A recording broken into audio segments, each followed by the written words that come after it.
And we are back on Sportsman Radio. I'm your host, Chris Schanfeld, and I am now joined by former NBA point guard Chris Herren. Chris, thanks for joining the show tonight. How's it going? Good. How are you? I'm doing great, man. I'm doing great, and I want to start this interview off by asking you to tell, can you tell us a little bit about yourself and your background before we start this interview? My background is, I'm a first and foremost a recovering heroin addict. Who played in the NBA, who was a college basketball player, who was a highly decorated high school basketball player. That eventually that career was derailed by drug addiction. Chris, I see you attended Duffy High School, and you really made a name for yourself. You were a great athlete, to some the best high school athlete ever. During your senior year, you were named both the Boston Globe and Gatorade Player of the Year. What was it like to get all that attention? At Duffy High School, it was a very rich tradition. It wasn't rare to get 3,000 people at a high school game. That was actually the norm. Basketball was big growing up as a kid, and it was a special thing to be part of. It was also something that wasn't easy to deal with. It wasn't easy, being 14 years old and 15 years old and playing in front of 3,000 people every single night, as well as Rick Pitino and Billy Donovan and Stu Jackson and Jim Boeheim. When you're getting all these scholarship offers, why did you decide to, stay at home and attend Boston College? For that reason, to stay at home. Mm-hmm. I wanted to be successful at home. I wanted to represent my home and win in Massachusetts at BC. Now, I see before you played ball at BC, you failed a drug test. How did your coaches take that? Oh, they were disappointed. I mean, it was it was something that they weren't expecting. Going into it, that wasn't my plan. That wasn't my intent. I was 18 years old and I bumped into cocaine in the dorm room. Figured I'd try it once and never do it again, and it took 14 years to walk away from. I see in November of 1994 you played 21 minutes and scored 19 points in a game. You then went out, but then you broke your wrist during that game and found out you'd missed the rest of the season. What was your reaction when you found out that bad news? It was hard. Basketball had always been in my life. No injury had ever taken it away from me.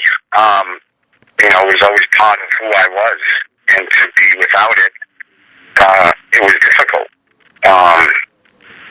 Now I was 18 years old without basketball on a college campus, dealing with the early stages of cocaine use. And you with that year off, what were some things that you did? I mean, you said basketball was a huge thing in your life. I got to think you were pretty bored. Yeah, I mean that's why I kept partying. I kind of fell into the social atmosphere on a college campus. I behaved like a senior and not a freshman. I behaved like I was leaving school instead of just starting. And that's why I only lasted 4 months there. Chris, would you say that using those drugs, would you say that weakened your bones and might have caused that injury to happen? No, I would not say that. I would not say that was the reason why. I mean, I just got into it. So I would say that it was an extremely hard fall that was an accident that is part of the game, and I tried to brace my fall. And when you're up that high and you come that down that hard on a hardwood floor, those things happen. Right. And after failing a few more drug tests, you were kicked out of Boston College. Did you ever think you would get another chance after that? Yeah, I mean, I knew I'd get a chance. I just wasn't sure where.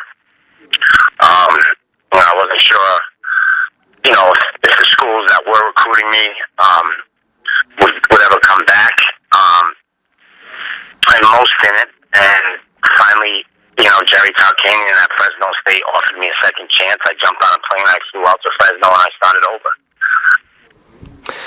Yeah, you said it. You then went on to go to Fresno State. Now, due to the NCAA rules, you had to sit out for a year since you transferred to Fresno State. And you then went on to fail another drug test and spent 28 days at a rehab center. Chris, how did you feel, coming out of rehab? I was 21 years old. I thought I had it figured out. I thought that, I could handle myself. I could handle drinking. I figured I wouldn't fall back into cocaine, and I was sadly mistaken. I fell right back into it as soon as I got out. And, I was able to kind of, mask it for the next 2 years, and finally, my time was up at Fresno. And although I had a very spotty past, difficult past, I was still fortunate enough to get drafted by Denver, and Denver Nuggets gave me an opportunity, being a second-round draft pick, I walked into a locker room with a group of guys there that, were like no locker room I have experienced. They were a group of guys that were willing to sacrifice themselves, their social life for the well-being of me, my rookie season. You guys are listening to Sportsman Radio. I'm your host, Chris Schanfeld, talking with Chris Herren. Chris, you said it. You were drafted in the second round of the 1999 NBA draft by the Denver Nuggets. What was that moment like for you, growing up playing basketball, being a huge basketball fan? What was it like to accomplish that dream to be in the NBA? It was great. I mean, not many people ever get that shot. Not many people get a chance to hear their name called. You spent some time with the Denver Nuggets, and you actually were able to play for your hometown Celtics. And after you were cut by the Celtics, you would then play overseas. Was there any specific players on any of those teams that would try to put you under their wing and watch out for you? Overseas? Either NBA or overseas. No. Well, in the NBA, yeah. I mean, obviously, I spoke about it in the documentary that Nick Van Exel, Antonio McDyess, and those guys were very caring and were willing to sacrifice themselves for the betterment of me. When I went overseas, all bets were off. You're one foreigner on a team of a bunch of guys from that country. You're trying to learn their culture while you're there, and while you're trying to learn their culture, you're dealing with a major heroin addiction. So it's hard enough being a heroin addict in the United States, never mind on the streets of Italy, Istanbul, and Tehran, Iran. Chris, do you ever think about what your basketball career could have been if it wasn't for abusing drugs? No, not anymore. I did when I used to get high. I worry about, what I could have been, what I should have done. That was always in my mind. When I got sober and found recovery, I could care less, All right, and Chris, I don't want to get this wrong, but I believe you have been alcohol and drug-free since August 1st, 2008. Does that sound about right? Correct. Congratulations, man. That's great. That's really great. What made you want to clean up and share your story? Well, I think it's important. I mean, I think it's a message that needs to be heard. I think there needs to be more messages like this that are out there.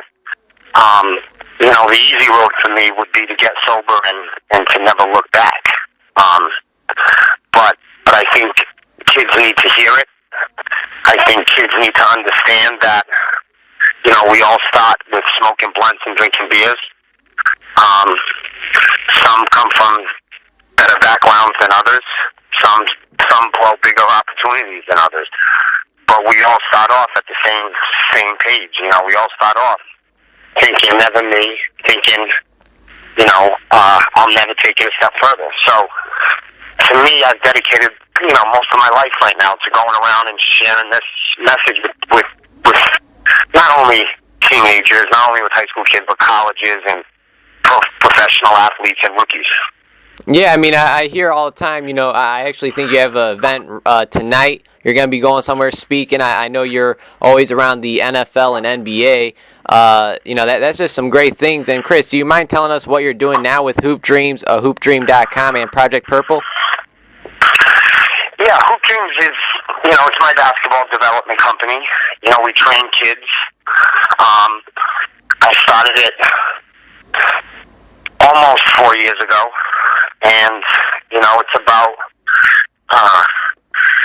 it's not just about teaching kids how to play basketball. It's about building self-esteem and keeping kids interested in it. Project Purple is a anti-substance abuse campaign that we started on a national level 9 months ago. And, this year we had over 100,000 kids wear purple to school.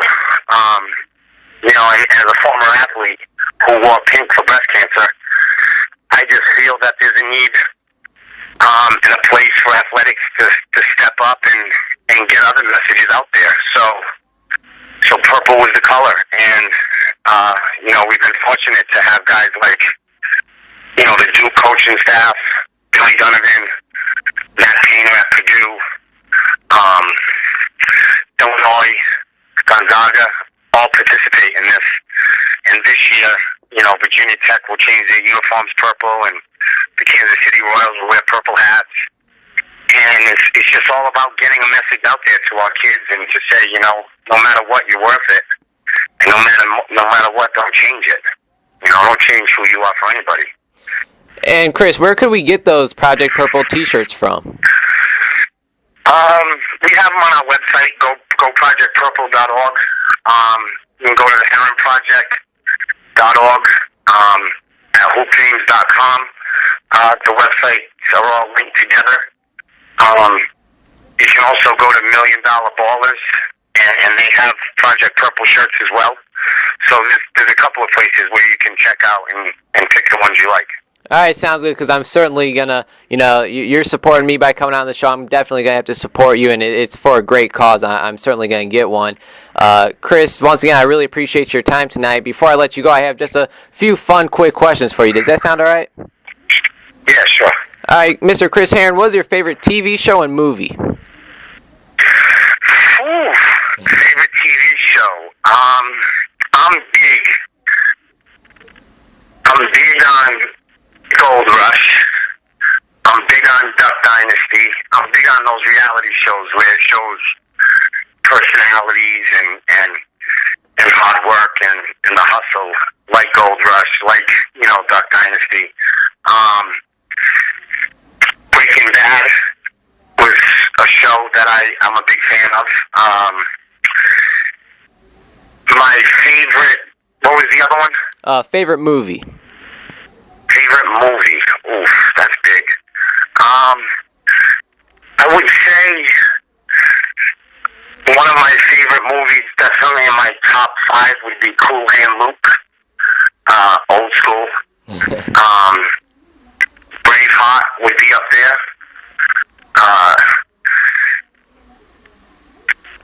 Cinema Paradiso, if you want to get into subtitles.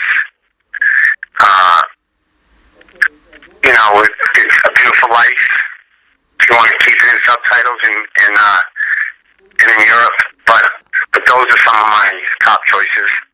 All right. What's your favorite thing to eat? Favorite thing to eat would probably be, I don't know, nothing my wife cooks. she's a terrible cook.